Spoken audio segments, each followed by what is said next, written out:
विषय है।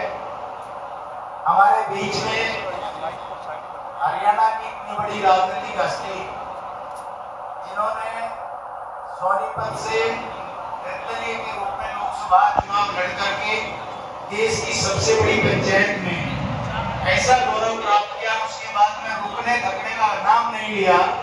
फिर करनाल से दो दफा सांसद, और हद तो तब हो गई जब 2019 के चुनाव में ऐसा लोग कह रहे थे कि भाई अगर देश के यशस्वी प्रधानमंत्री भी रोहतक से चुनाव लड़े तो भी मतलब हार सकते हैं, लेकिन ये डॉक्टर अरविंद शर्मा थे जिन्होंने ये कही बीजेपी से बनकर लड़ो, मैं दिखा दूंगा।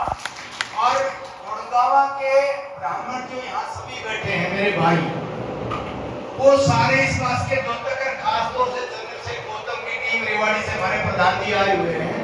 वो कोसली हल्के में यहाँ से गुड़गावा, भाई साहब गुड़गावा से कोई व्यक्ति रोका नहीं अपने अपनी गाड़ी लेके रोहतक के किले को, आपके को फतेह करने के लिए, उनको ढाने के लिए जोर लगाने वाला थे। वो जीत हासिल करके और दीपेंद्र हुड्डा को हरा करके आप पार्लियामेंट में पहुंचे।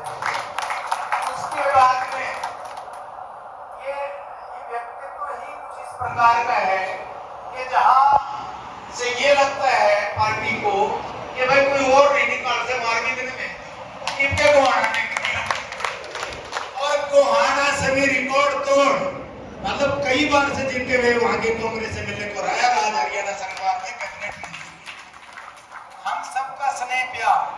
मैं ये मान के चलता हूं कि हरियाणा की राजनीति में या तो पंडित रामविलासी शर्मा ब्राह्मण समाज की मैं बात करूं, और उसके बाद में अब अगर कोई शाइनिंग स्टार है तो भाई वो है डॉक्टर अरविंद शर्मा, जो छत्तीसगढ़ का सबकी सुनते हैं, सबके काम करते हैं।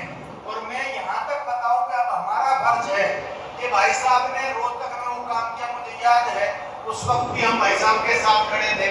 वो एक जैसे होता है ना, जब कोई धर्म युद्ध होता है तो एक श्रीमान खड़ा कर दिया हमारे में थे, और उसने वहां डाटी खा दिया, यूं कर जाकर फलाना कर जाएंगे सारे हरियाणा भाई साहब हर एक जिले में गया। गुड़गांव में नवी थे, इनकी एंट्री हमने नहीं कर, हम सारे आगे ब्राह्मण का नहीं, हमारे दिन सी के साथ। और उन इनकी ताकत बढ़ने का यही एक बेनिफिट मिला कि वो पहराव की जमीन भाई साहब ने पार्लियामेंट में रहते हुए दोबारा से अलॉट करा, 8 करोड़ रुपया माफ कराया और जमीन दोबारा अलॉट कराई। और अब उसी स्थान पे एक दोबारा प्रयास हुआ, लेकिन भाई साहब ने कहा कि हम राज्य स्तरीय प्रसाद जन्मोत्सव पहरावर की उसी जमीन पे जो भाई साहब ने अलॉट की उस पे कराएंगे। मेरा आपसे निवेदन है कि आज आप लोगों के बीच में डॉक्टर साहब हमारे माननीय मंत्री आपको न्योता देने के लिए आए हैं, और गुड़गावा की सारी सभा, चाहे वो बेनी प्रसाद गौड़ जी की ट्रस्ट हो, चाहे अंबिका की एकता मंच हो, पाठक जी बैठे हैं, चाहे हमारे वर्ल्ड ब्राह्मण फेडरेशन के आदरणीय शशि जी बैठे हैं, और भाई चंद्रशेखर गौतम जी मेवात की सभा का हमारा युवा मोर्चा का मेरा साथी हो, सारे अब यहाँ पे आए हुए हैं, अपने श्रीपाल जी बैठे हैं, महेंद्र शर्मा जी बैठे हैं, भाई हमारा विनोद जी बैठे, विनोद भारद्वाज जी, मदन जी। तो मेरा कहने का मतलब गुड़गावा की सारी गरीब और रेवाड़ी और मेवात की सभाएं यहाँ आई हुई है। मैं आपसे एक अनुरोध करना चाहता हूँ कि जब कोई भाई आगे बढ़ता हो तो भाई उसकी पीठ मजबूत कर दो। 36 आदमी की मजबूत आपने देखी, नाम नहीं उड़ा दो, पीठ हमने मजबूत करनी है। और उसके लिए भाई साहब जो अपेक्षा लेके आए, वे गुड़गावा से कितने साथी आएंगे, रेवाड़ी से चूंकि समय नहीं था, मैं इनको भी कह रहा था, रफ्तार के वकील को कह रहा था कि मैं रेवाड़ी में भी कराऊंगा, मेवात में भी कराएंगे, लेकिन आप दोनों जिले के लोग आ रहे हैं भाई, यहाँ से कम 1000 की संख्या। बेनी प्रसाद जी, क्यों जी, अंबिका जी बोलो, गलत कर रहा हूँ, बोलो शशि जी, आमिर राजेश भाई, विप्र फाउंडेशन, भाई इतने सारे मिलके अगर हम जोर लगाओगे 1000 की संख्या भाई साहब की गुड़गांव से जानी चाहिए। और भाई मेवात छोटा जिला है, मेवात से जितनी इनकी क्षमता उतना ले जाए, पर रेवाड़ी जिला कम बड़ा नहीं है। रेवाड़ी में भी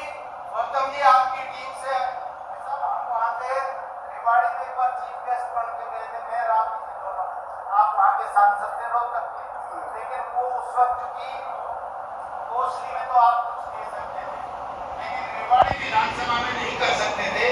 उस नाते से कोई मदद विशेष नहीं हो पाई। भाई राम जी ने कृपा कर दी, कैबिनेट मिनिस्टर है और भाई साहब आगे रेवाड़ी और गुड़गांव का विशेष ख्याल रखेंगे। मैं एक और भाई साहब मीटिंग और भांजी भी कह रहे थे, भाई साहब हमने जब यहाँ हर साल परशुराम जन्मोत्सव मनाते हैं परशुराम भवन में, भीतर हमारा एक 1000 के आसपास बैठने का एक हॉल है, उसमें 3 शेड है। ये मंदिर ये सब कुछ आपकी ही देन है। सारे कमेटी मिस्त्री आए। पिछली बार हमने फोन किया था, हमारी कमेटी बैठी कारणवश व्यस्त हो गई आपकी, फिर हम चंडीगढ़ के वहां भी नहीं मिलना हो पाया। तो हम सबने में सबके बीच में आम सभा बैठी है, आदर्श ब्राह्मण सभा की अन्य सभाएं बैठी हैं। तो हमने ये विचार किया था कि भाई जैसे मंदिर में मूलचंद शर्मा जी थे, बनवारी लाल जी थे, 11 लोगों की ईट से हमने परशुराम मंदिर जब कोरोना काल में था जब शुरू किया और भगवान की ऐसी कृपा हुई किसी को कोरोना नहीं हुआ और द्वितीय कालखंड में मंदिर बन के परशुराम जी का त्याग किया। आप भाई साहब इसकी टीम आपके करतम को आप होंगे, राम रणवीर होंगे, आपके हाथों से हम ये टीम रखवाएंगे, उसमें आपको बुलाएंगे, भारी संख्या में स्वागत करेंगे। और मैं आप सबकी तरफ से भाई साहब को आश्वस्त कर दूं, करो जी करो, यहाँ से 1000 की संख्या जाएगी, नहीं जाएगी, भाई साहब हम आपकी पीठ पे खड़े हैं, जहां जरूरत हो। 36 बिरादरी, क्योंकि ब्राह्मण एक बिरादरी का होता ही नहीं, हम सनातनी लोग हैं, सनातन का ध्वज भाग कौन है? ब्राह्मण है। और ब्राह्मण 36 बिरादरी का ही होता है, गुलदस्ता 36 बिरादरी से बनता है, उसको सजो के ब्राह्मण रखता है। ब्राह्मणों के बड़े नेता के रूप में अरविंद शर्मा जी आज हमारे बीच में है। मैं उनका हार्दिक अभिनंदन करता हूँ, स्वागत करता हूँ। आप लोग भी भाई, पहले हमने आपको टाइम दिया 5 बजे का, फिर दिया एक बीच में, फिर आगे दी दिक्कत, फिर जो मतलब जैसा भी है, लेकिन मैं यूँ कहता हूँ कि आप लोगों ने बड़ी कृपा करी कि शॉर्ट पीरियड में कल रात को भाई साहब का फोन आया था और बीच में टाइम के भी झोले लगे, फिर भी आप पूरी संख्या में आए। आप सबका बहुत बहुत अभिनंदन, आभार व्यक्त करता हूँ और माननीय अरविंद शर्मा जी का विशेष रूप से आभार और धन्यवाद व्यक्त करता हूँ कि आप हमारे बीच में आए, हम सबका आपने मतलब उत्साहवर्धन किया और किसी भी कारण से किसी भी समय में हम आपसे पीछे नहीं हटेंगे, आपके साथ कंधे से कंधा मिलाकर चलेंगे। धन्यवाद। जय हिंद, भारत माता की।